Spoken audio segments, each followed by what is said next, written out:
Hello everybody, welcome to The Last Night. My name is James Albarn. Hope you're all having a wonderful week. Thank you very much for joining me. If you're new to the show, then please do hit subscribe on iTunes or wherever else you may be listening to this podcast. And if you would like to, then head over to patreon.com/lastlinefilms, where you can give me some of your money to support the show and keep it all going. On this week's show, I speak to singer-songwriter Tom Williams. Tom came to prominence with the band Tom Williams and the Boat, and they released 3 albums between 2010 and 2014. They were championed by the likes of Laverne and Steve Lemacq over at Six Music, and after taking a break from band duties, Tom released 2 acoustic solo albums, New House and New Guitar, before releasing the album All Change last year. All Change is an interesting album in the way it came to being made, which you'll hear about later, and was a bit of a triumph with great critical response, and it was chosen as one of the top 10 albums of the year by BBC Six Music. In our conversation, recorded at Tom's flat in the seaside town of Hastings earlier this year, we talked about his album All Change, his other job as a music teacher to school children, pop music, and our views on a certain red-headed singing megastar who plays a tiny guitar. But first, I noticed that, like me, Tom is a man who collects vinyl records, and in asking about them, we got into a chat about Spotify and the importance of people buying music.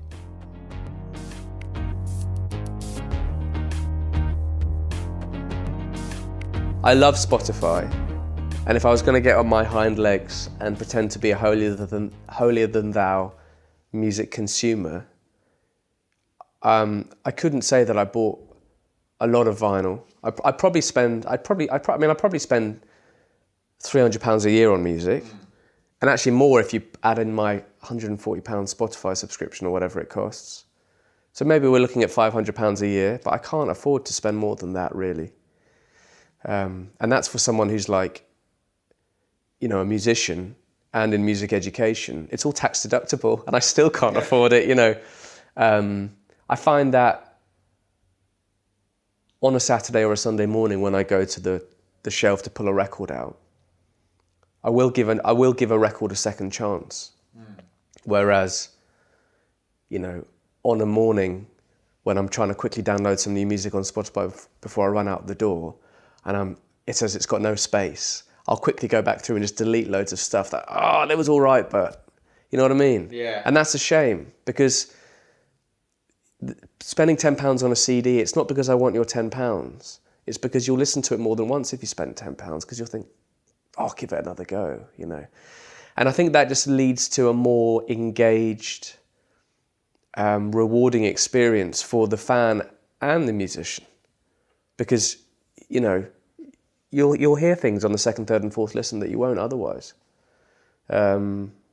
And some music just doesn't work on a first listen. Well, it's like the Arcade Fire album. I got that on vinyl, and I really like the single. And the first time I listened through to the vinyl, I was just a bit like, oh. But like, it was when I would go back and listen to it again and again is when I started to appreciate what they were doing with it. But I'll even find sometimes I'll buy a vinyl, I'll spend £20 on the vinyl, but then I won't actually have time that weekend to put it on the turntable. So I'll download it on Spotify. And I might even on Spotify, I'll give it a couple more goes because I've bought the vinyl. Do you know what I mean? Yeah. It's like, this is in my house now. There's a commitment to it. Yeah. And I remember when I heard Dylan for the first time, I did not know what was going on. When I heard the Smiths the first time, you know, I remember I had The Queen Is Dead, and I liked There Is a Light That Never Goes Out. But everything else on that album was fundamentally confusing, and I didn't like it. I didn't like his voice. I didn't like the drums. I didn't like the weird 80s production. But some of the best music, you have to go to it.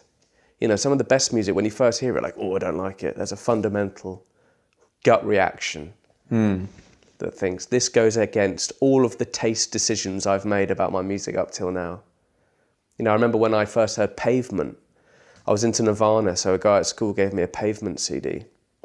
All the instruments were out of tune, out of time. The singer couldn't sing. I didn't know what was going on. But I sort of listened, but then there was one song on the album that was a ballad. It was a bit slower, it was quite in tune. I thought, I really like that one. And then I would listen back round and round just to get back to that song again. And now I love Pavement. You have to get your head round what that band are trying to do. But I think with the Spotify, it's almost like, being in the Colosseum with the lions in Rome or something, you know what I mean? There's a gut decision. It's like, no, I don't like it, kill it. But actually, you don't know what that album's going to give you yet, It could be a line, And some of my favourite records on that I've even then gone on and invested in and bought the vinyl, there's still 2 or 3 songs on every album that you love that you don't like sometimes, But then a couple of those songs could change your life. But then, that's just the nature of music. Yeah. I still haven't totally formulated the thought, because I don't want it to sound like I want your money, because it's not about the money. It's what the money. It's that the exchange of money sort of cements or confirms a fundamental transaction of respect between a listener and an artist. An artist might spend, even if you're an indie artist like me, you might spend £5,000, £6,000 on making an album, and they're asking for a tenner. You know what I mean? They're not asking for £6,000. I reckon War on Drugs or whatever probably spent $500,000 on their album. And they're asking for a tenner. And maybe you've been looking forward to this record all year, and you still don't want to pay a tenner. It is a weird, I feel like it's the same in film. Like, people would rather wait till something is on Netflix or Amazon than go to the cinema to see it. I understand that money is tight. Yeah. And that also people sometimes don't have a choice, and that's fine. But for the people that do have a choice, we did lots of pledge music campaigns, with Tom Williams and the Boat and Tom Williams records. And it was always weird, because they were fantastic and people loved being involved and people loved feeling like they were helping the process. But sometimes I felt like saying, but you're always helping the process. Why are you more happy about spending £10 on a pledge music campaign rather than buying a CD at the end of a show? It's exactly the same. You are always saving the artist's bacon. You are always keeping, the show on the road. It's tricky. It's tricky, and obviously, you can't. Money is tight, But I do think there needs to be an exchange or a. I don't know. It's really tricky. I love the breadth of Spotify. I love the depth of Spotify and the amount of material there. There's a lot of stuff that when it came out of the vinyl, when stuff came out of vinyl and went onto CD, a lot of stuff people had to renegotiate their record deals to get printed on CD. A lot of great music, like even the Phil Spector stuff, never got on CD until sort of the mid-90s because, that guy's estate was in chaos or whatever. So it's a great, there's loads of stuff on Spotify which hasn't been in circulation for ages. And maybe if the payment structure wasn't so crooked and Spotify weren't siphoning out so much money rather than giving it to the artist, maybe everyone would feel better about it.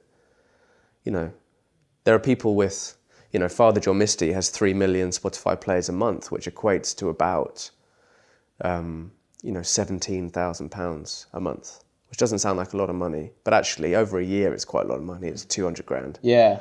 And that must be a sizable chunk of income for an artist that's, it's on Bella Union. I mean, he's a big act, he's a Coachella headliner or whatever, but he's, it's scary the level you need to get to on Spotify to make it work. And also you say 17,000 is a lot, and it is a lot. Right.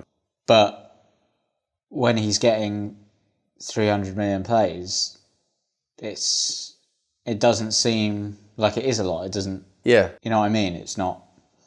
Yeah. The amount of plays he's getting versus the amount of money he's getting for that. So we played a couple of gigs a couple of years ago with George Ezra when he was first starting, and I then sort of kept a tab on George's career. And there was a point at which Budapest had hit 25 million plays on Spotify. And I worked out, I should do the sums actually. I worked out that for 25, let's type this in now, 25 million times 0.07. So 0.07 is how That's a much pence you get. a stream. Right. George would have earned £1,750,000. So that's great. But if 10% of those 2.5 million people that thought, I want to listen to Budapest, if 10% of them had bought it on iTunes, he would have made 2.5 million. So it's really difficult. Do you want 10 times as many people to listen to your music, or do you want to make half the money? And that's a guy who's a pop act. There's not many people selling more records than an act at that level. And then to make it even more confusing, and to make you even more, confused about how this model might work in the modern music industry, you remember that when the BBC started radio, record labels didn't want the radio to play their songs of their acts on the radio because they thought, if the song's on the radio, who's going to buy the album? And now you realise that it's a promotional tool. If it's on the radio, people are like, oh, I really want that in my house. I really want to buy that song. But Spotify isn't a promotional tool. It's the end product. It stops people buying the physical product potentially because they've already got it. I don't know, I didn't really want to get on a rant about Spotify. What would you prefer then? To be heard by many more people, or to have a smaller, devoted fan base? As you don't have a choice. As an artist at our level, who's still mainly sort of, playing clubs, you don't have a choice. You take what you can get. You're in the business of selling tickets, but then you're also in the business of balancing the books. So Spotify might help you sell some more gig tickets if you end up on chill acoustic vibes playlist, But it doesn't put the band in travel lodges, and all that kind of real stuff. And then you realise that, and then you look at music now, and you realise that actually someone like Kendrick or Kanye, or even hip-hop acts or DJs on a far lower level, their whole business model is completely engineered towards this new reality where you can tour with a laptop, a DJ. Obviously, if you're playing the O2 or whatever, you need video screens. But if you take all that out of it, you're not lugging 6 dudes around, flying them around the world, putting them all in hotels, renting equipment. It's just a mic and a DJ. And also, you can make the music a lot cheaper. If you're a hip hop artist or a DJ, you can make it yourself. So you can also generate more content more often on Spotify, and so people like Drake or Kendrick or whoever can put out albums far more regularly, generate more income stream, generate more content, tour cheaper, and all the dudes with guitars and drum kits and like lugging amps into the venue, you feel like dinosaurs. Like what are we doing wrong? Just because we like a different kind of music, we almost like get punished for it. But it's just it's a weird state of affairs. You're all right though, because you have other Tom Williamses infesting your Spotify playlist. It's so annoying. Yeah. So yeah, for people that might not be aware, I always have random Tom Williamses appearing on my Spotify profile, and there was one. This one guy who just basically made dance music, and it took me one search on Spotify to find the profile that song should have been on. I'm just emailing Spotify endlessly saying, please take this down. And I had messages from people going, oh, Tom, heard the new track. I like your new direction. Yeah, I did. I was like, it's not me. I even had a text from my dad saying, we all listened to the new song, and I like it. Honestly, as in, I was like, it's not me. Please stop trying to like this new material, which isn't me. I think what gave it away, because I didn't even listen to it. The artwork. It's the artwork. I was like, naff. Bit of a departure. Bit lazy, Tom. He's just done word art. Yeah. That's all he's done. Exactly.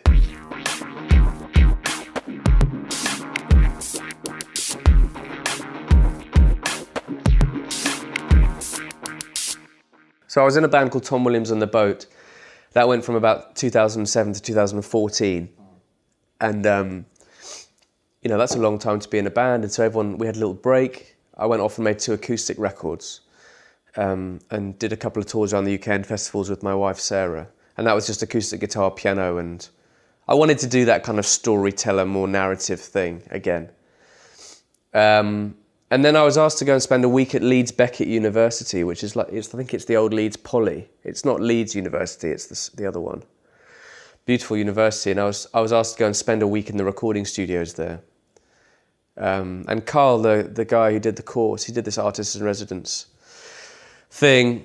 He said, you can record what you like. You can record covers, you can record some of your old songs, but you'll basically be with music tech students.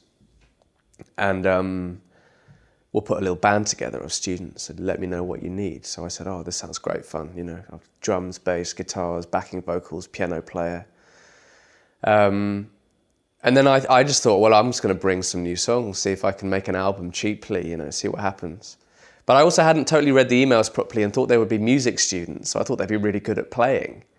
Music tech is learning how to record music, not learning how to play it.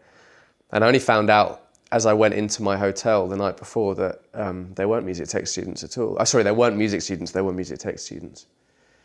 So then I was on the phone to Sarah, I was like, oh, they might be really crap at playing, they're just 19-year-old guys. And she just said, who do you think you are? You were a 19-year-old guy when you did Glastonbury and stuff, so, stop being such an arrogant prick. I was like, okay. And I turned up the next day and there was about 10 of them, 2 student engineers, drums, bass, couple of guitars, singers, and they were amazing. And apart from the first song we did was a song called What a Shame. We recorded that again later because it was, we hadn't played together before. But we did 2 songs a day, did about 7 days, and got to the end of the week and I took all the files home and I was sitting at this table and just listening back through, and I emailed Carl and I said, I think we've got half an album here. I think we sort of accidentally made most of a record. But I need to come back and do some more. And he said, well, we haven't got the budget for it. And if you did come back, it would be you'd have to sort it yourself. And you'd have to be during the Easter holidays and none of the kids are going to want to come back in the Easter holidays. And I emailed them all and they just said, yeah, we're definitely up for it. So we went and finished the record and brought the tapes back to London, added some bits, added some gospel singers and some strings, and Ant from the Boat added some guitar, which really helped, on some of the big songs. And then it was weird. About 6 months before, I'd been doing the last bit of press for the acoustic record, and I'd been on Round Table with Steve Lemacq.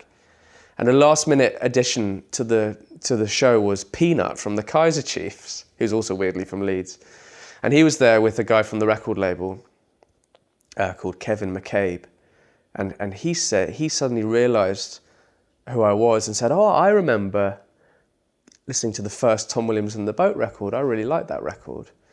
And he literally gave me a card, like the record label go out of a film, and said, if you ever want to make another album, just give me a call.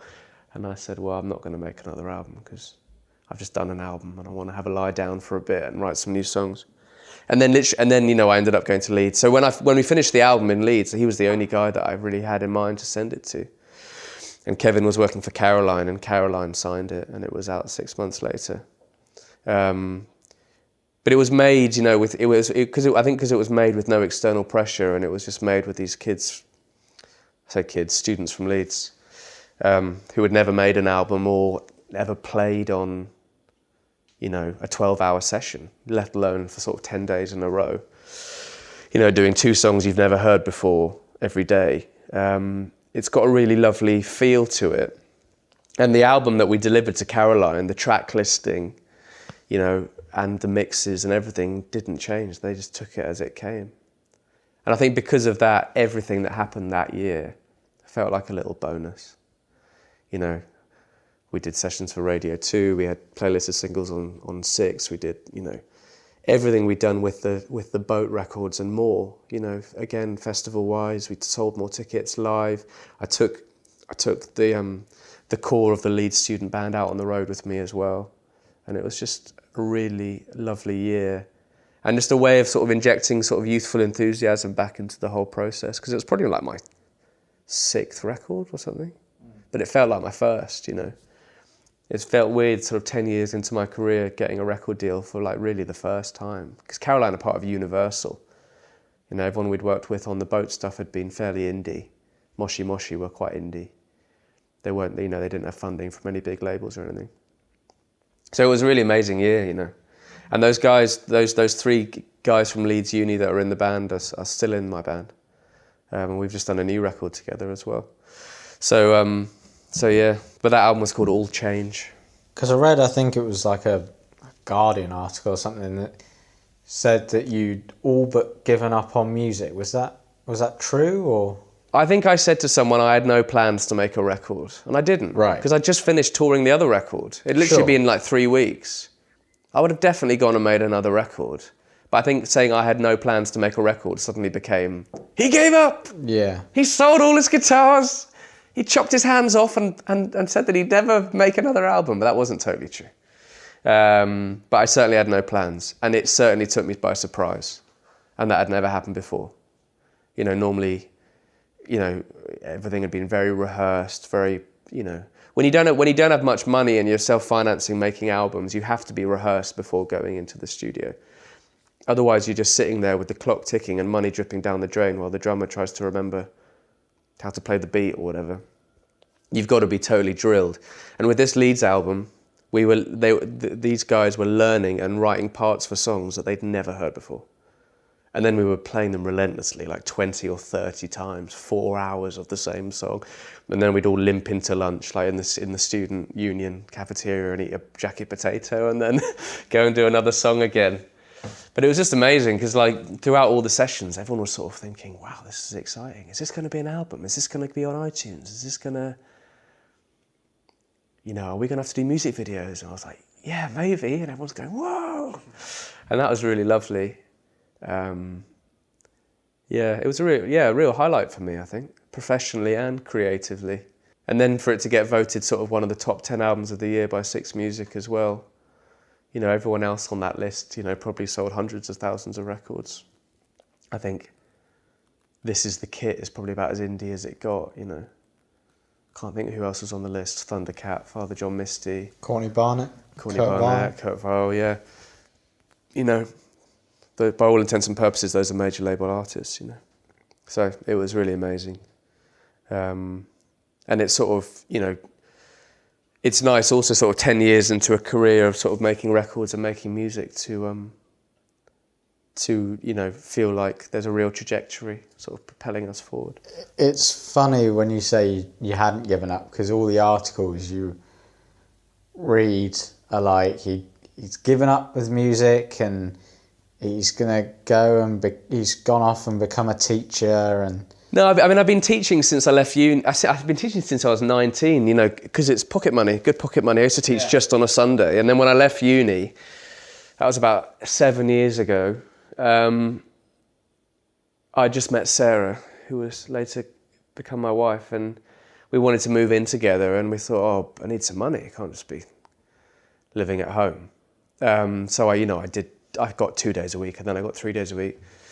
But the teaching I do is sort of half junior school kids, you know, learning Katy Perry, which is actually really nice, because it means I get to listen to pop music, and I can never ignore pop music. I was going to ask you about that, actually. Yeah, that's a whole other interesting thing. But also to the older kids, I do it at arts festivals, you know, I do workshops, I do it at secondary schools. I teach songwriting, you know, and I get to help kids record their first songs, help them get onto the radio. Kids that want to do it, you know, professionally, do they want to go to uni? How do they get a manager? How do they get a booking agent? So it doesn't feel like school teaching. It feels like life teaching, you know. It feels like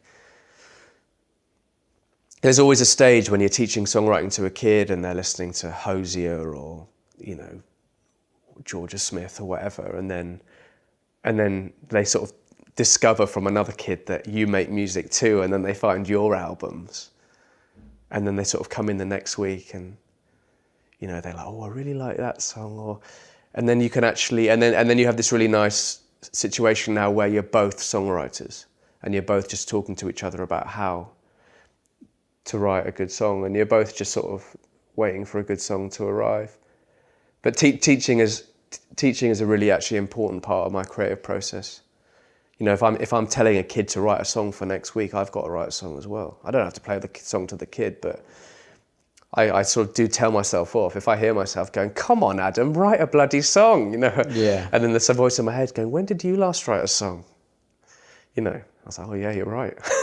So I'll always have books with lyrics and stuff bobbing about, you know. And you'll always teach. Yeah, I really like the teaching. I'm the kind of guy that just would go mad if I wasn't busy. I have to be busy all the time.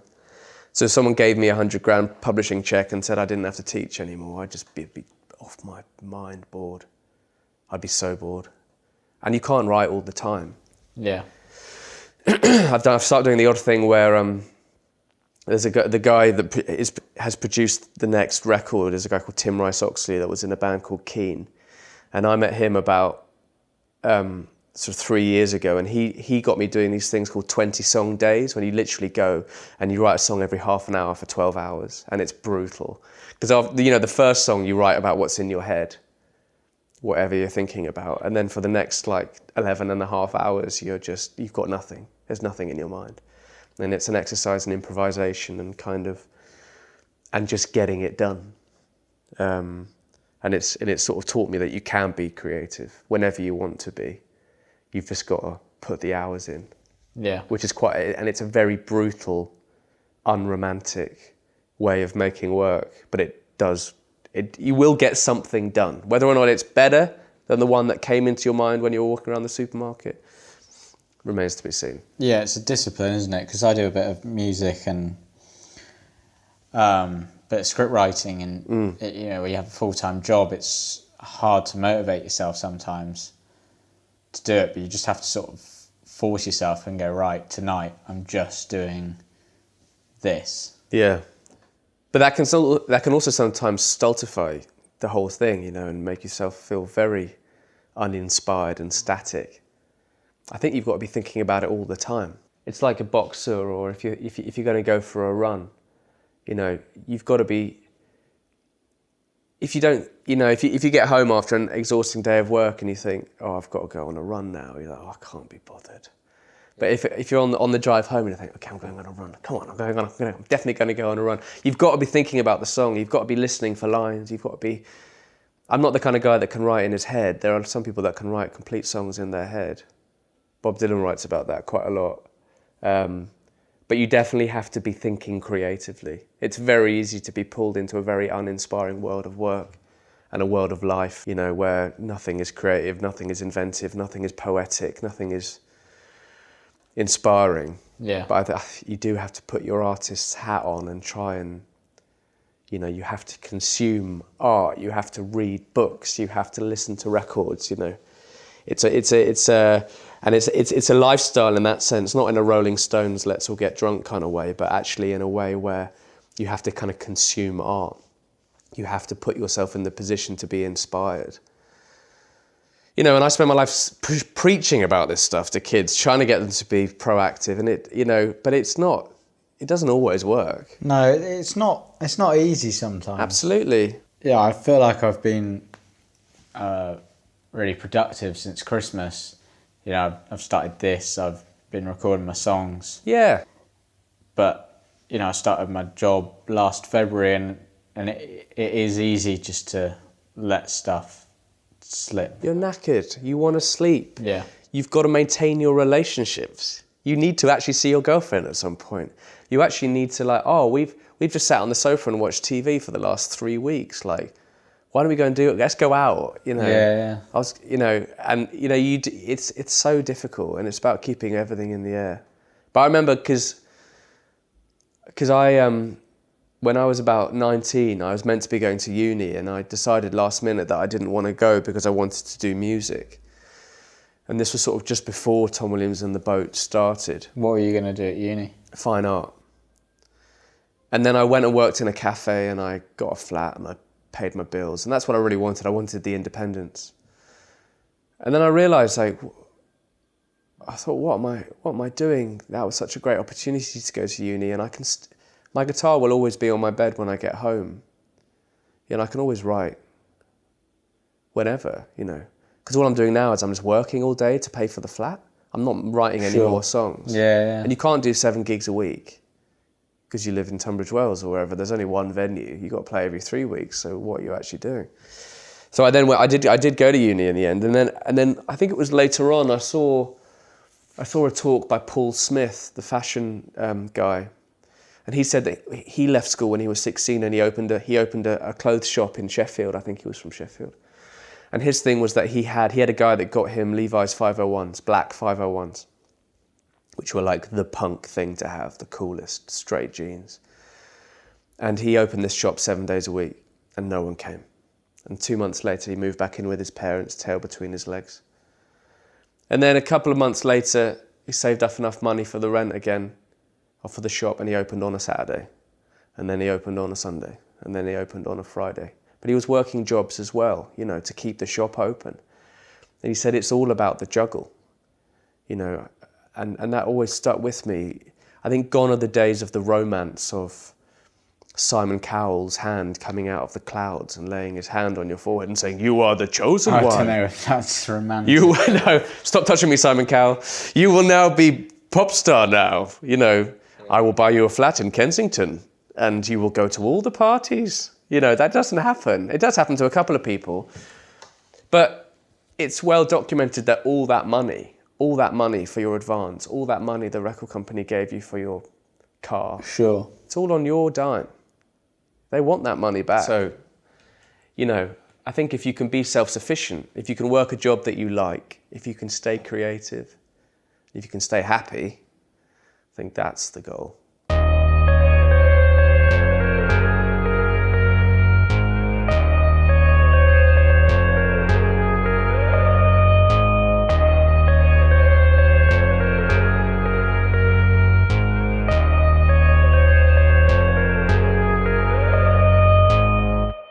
I thought it was interesting how you said that teaching was good because it was a good thing that it made you listen to pop Well, music. I remember I talked about that with Pete Perfidis, who's a music journalist. He wrote the bio for Easy Fantastic, which was the third Tom Williams and the Boat record. Yeah.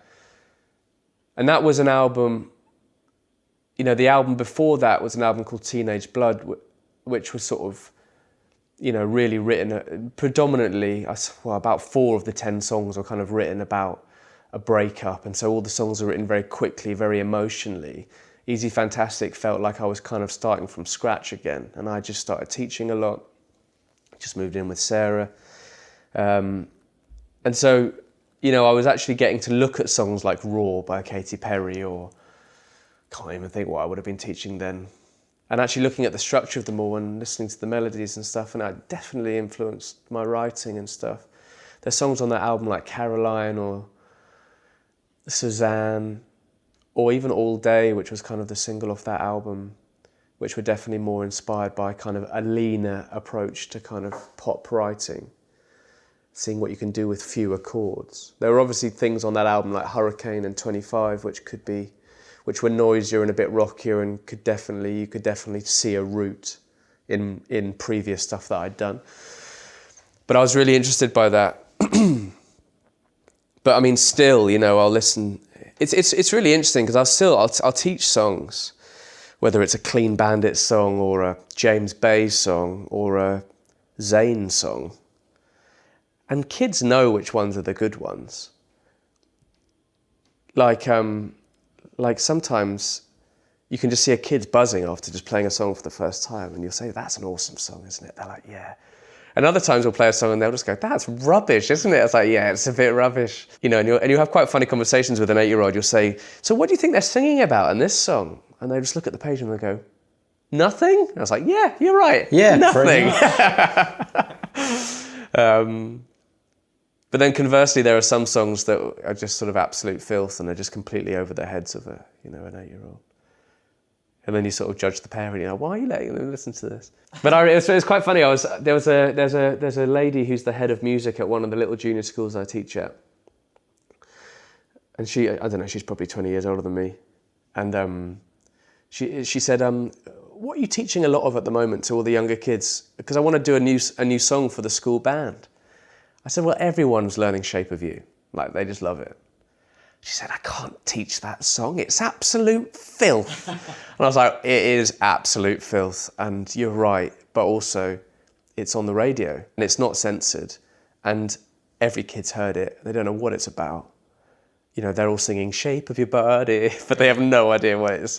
And And it's interesting because I remember I recently saw a video. I think it's on the New Yorker website of Ed Sheeran and the two songwriters he wrote. I was about to say, yeah. And he wrote apparently Ed had written loads of lyrics like "Shape of Your Body," "I'm in love with your body," and apparently one of them said, "Ed, you can't say that. It's just like you're objectifying women." Yeah, and they were gonna put in a line like, "I'm in love with your body, but really I'm not in love with your mind," or something like that. And that is in the song. Is it? Yeah, it says something like, "I'm falling." It's like, "I'm falling for..." There's a line that's basically like, "I'm falling for all of you," but mainly your body. It's the body that... It's the body that's doing it for me. Yeah. Obviously, you're really nice and stuff, but mainly really like your bum. So yeah, it's difficult. Yeah, it was interesting, that video, because there was that bit where it's like, my bed sheets smell like you, and they're like, "Oh, I'm not sure we should..." No, well, that was interesting because the original Ed's lyric was, my t-shirt smells of you. I think that's quite sweet. But what he probably thinks of it is, "Oh, she slept in my t-shirt." So he's probably thinking of it in quite a seedy way. But it could be read as, "She fell asleep on me on the sofa," or whatever. Yeah, I wouldn't have thought about it the way you just... But the songwriters, one of them, changed it to "my bed sheets." And who sniffs bed sheets? Yeah, it's a bit... That's rank. It's kind of weird. It's really weird. It's like, yeah, so... There's also that weird lyric as well when he's being thrifty and he takes her on a date to the... An all-you-can-eat Oriental buffet. And I'm like, Ed, you've got a lot of money. I know, and you're ripping off some local business by filling your backpack full of sweet and sour chicken. And then someone was trying to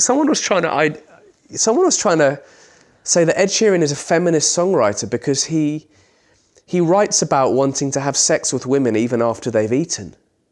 I was like, that doesn't make him a feminist. That makes him just an animal. You know what I mean? He says loads of questionable stuff. And there was a thing recently, when he picked up the Brit Award this week, he referred to the publicist at his record label as the girl. Like, he didn't even say her name. And he apparently had done the same thing in the NME Awards thing. I don't know. I think he's a weird guy. I think anyone that has to put up with that level of success is a weird guy. I don't think it's a coincidence that he's going to marry a girl that he went to school with in his little, in Suffolk. Yeah. I think he travels with a big entourage full of people that he grew up with. And they're there to tell him he's a dickhead when he's a dickhead. So that he doesn't get too big for his boots. And it's nothing personal. I just don't like his music. No. I doubt he'll like my music either. But with that amount of visibility, there does come a responsibility to set an example. And to call a grown woman a girl is condescending and awful.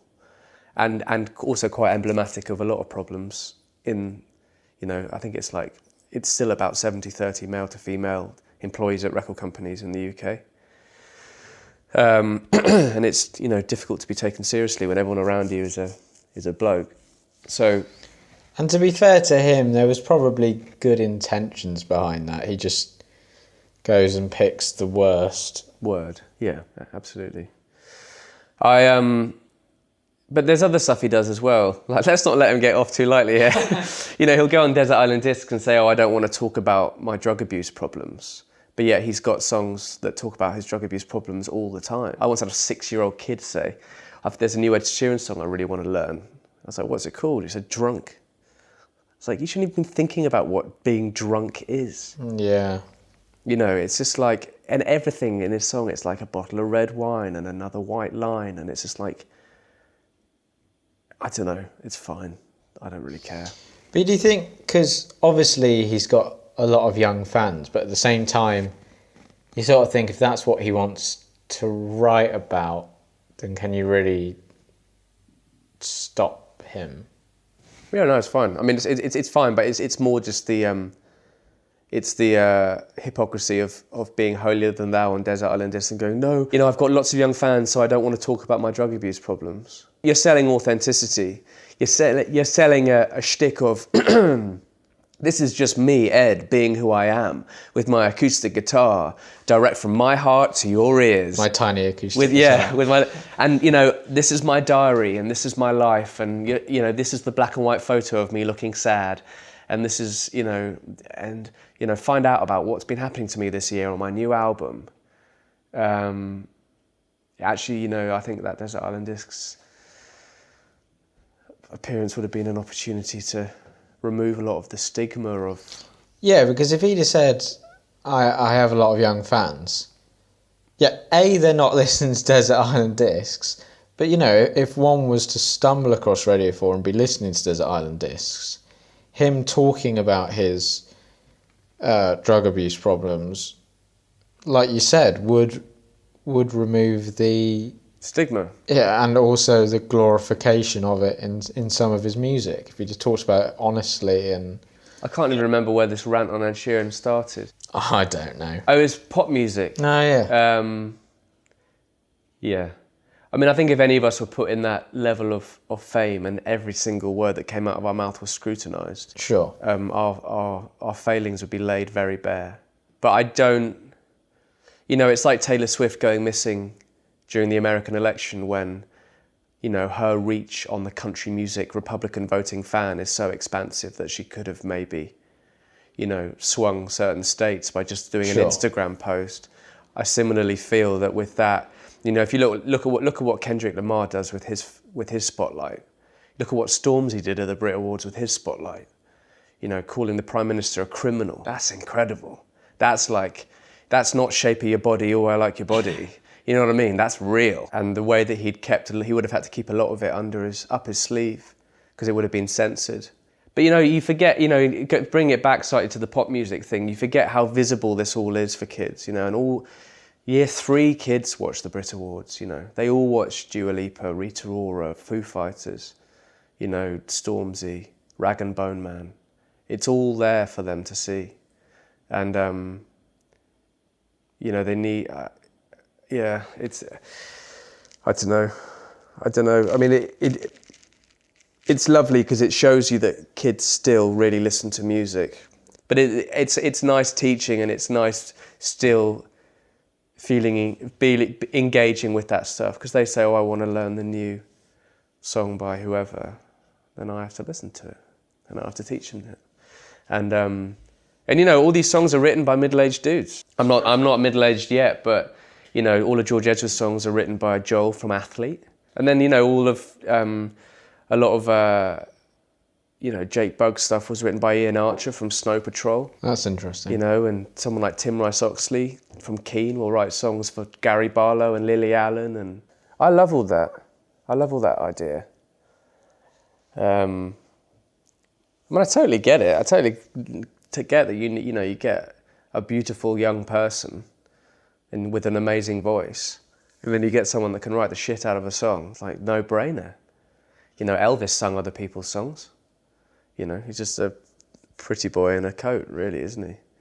And if you know, why sit around and wait for someone to sing a great song badly and call it real music? Sure, yeah. You know, what's the point, actually? And if it's a really emotional performance, and it's a better performance than you could do on your own, then that's amazing. I don't totally get sort of 45 people on one track getting a writing credit. Yeah, they've just sat in a room and gone, yeah, sounds fine. Yeah. Well, I think it is. It's often it's people like signing things like, you know, if I produce this album, you're going to give me 10% on every song. Managers sometimes get points on songs, percentages on songs, just for managing the act, you know. So, you know, Did you know that Simon Cowell had publishing on the X Factor theme tune, which means that every time he plays the X Factor theme tune on the X Factor, which he owns, he prints his own money, literally paying himself his own money. Like, That's ridiculous. so between every ident, between every black and white montage about, oh, my nan's died, this one's for my nan. That's like ka-ching. And your PRS payment and your PPL payment is proportional to your viewing figures. So if he's, it's like playing to 13 million people 20 times every week. It's incredible. It's amazing. What a dog. I mean, it's very smart, but Could he get any worse? that's just the kind of like maniacal thing that I could just never think of. It's amazing. And then if the guy says, well, I don't want to give you publishing on it, I wrote it. It's like, oh, we won't use it then. Thank you. It's like Dolly Parton famously turned down Elvis Presley covering I Will Always Love You when she was young, because the Colonel, Elvis's manager, wanted 50% of the song. She said no. And he was saying, well, who are you? You're no one. No one knows who you are. And she was like, I know, but that song's really important for me and I can't give you 50%. She phoned her mum. She said, I just turned down Elvis. And then she put it on her Jolene record and it did well. But then obviously Whitney did it 10 years later and sold about 50 million albums, won everything. She won in the end. That's a victory for integrity. Yeah, absolutely.